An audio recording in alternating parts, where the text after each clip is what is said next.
بسم اللہ الرحمن الرحیم۔ دیکھتی آنکھوں سنتے کانوں آپ کو محمد عمران کا السلام علیکم۔ آج کا جو ٹاپک ہے بڑا انٹرسٹنگ ٹاپک ہے، حسن اخلاق، اچھے اخلاق والوں کے بارے میں، کہ شیطان حسن اخلاق والوں کو ٹریپ کرنے کے لیے بہت مضبوط جال بناتا ہے بنسبت ایک عام آدمی۔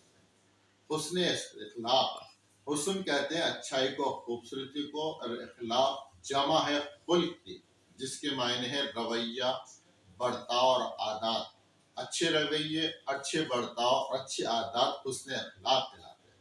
ہوا کچھ یوں کہ ایک آدمی گزر رہا تو اس کی نظر پڑی شیطان پر۔ شیطان وہاں بیٹھا ہوا مختلف قسم کے پھندے تیار کر رہا تھا۔ اس میں کچھ پھندے بڑے خوبصورت تھے، کچھ بڑے نازک تھے، اور کچھ پھندے جو تھے بہت موٹے تھے۔ وہاں رک گیا اور شیطان سے کہنے لگا، یہ تم کیا کر رہے ہو؟ شیطان نے سر اٹھایا، اس کی طرف دیکھا اور دیکھا حضرت انسان کو قابو پانے کے لیے پھندے بنا رہا ہوں۔ تو وہ علم والا آدمی جو کھڑا ہو گیا اس کو دیکھنے لگا، اس کو تجسس پیدا ہوا، کہہ رہا میرے لیے بھی کوئی پھندا ہے؟ کہہ رہا تم جیسے علم والوں کے لیے تو تمہارا تکبر ہی کافی ہے، تمہیں تو چٹکیوں میں پھانس لیتا ہوں۔ پھر کھڑا رہا وہ آدمی، دیکھتا رہا، اس سے کہنے لگا یہ جو موٹے موٹے پھندے ہیں یہ کس کے لیے ہیں؟ اس نے کہا یہ پھندے ہیں جن کے اخلاق بہت اچھے، حسن اخلاق والوں کے لیے، کیونکہ ان کو قابو کرنا بہت مشکل ہوتا ہے۔ ان کے لیے میں طرح طرح کی ترکیبیں استعمال کرنی جاتی ہے، کہیں جا کے قابو میں آتا، اکثر تو وہ قابو میں آتے ہیں۔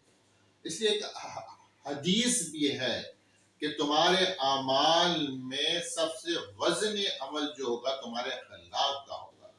تو اللہ تعالی ہمارے اخلاق بلند فرمائے، ہمیں اچھا اخلاق والا۔ دیکھیں اخلاق کی دولت کتنی بڑی دولت، آپ کا رویہ جتنا اچھا ہوگا، آپ کا برتاؤ جتنا اچھا، آپ کی عادات و اطباع جتنی اچھی ہوں گی، اتنی اچھا ماحول ملے گا۔ آپ دیکھیں مغرب ممالک میں چلے آئے، وہاں بڑے حسن اخلاق والے لوگ ہوتے ہیں، وہ آپ سے کس طرح خوبصورتی سے بات کرتے ہیں، کس طرح پیش کرتے ہیں، اور کسی قسم کی کوئی لالچ، کسی قسم کی کوئی چیٹ نہیں۔ یہی وجہ ہے کہ وہ معاشرے ہم سے زیادہ ترقی میں۔ تو دعا کرتا ہوں، ان دعاؤں کے ساتھ اجازت چاہتا ہوں، اللہ تعالیٰ آپ کے لیے آسانیاں پیدا کرے اور آپ کے ذریعے آسانیاں پھیلائے۔ آمین ثم آمین۔ اللہ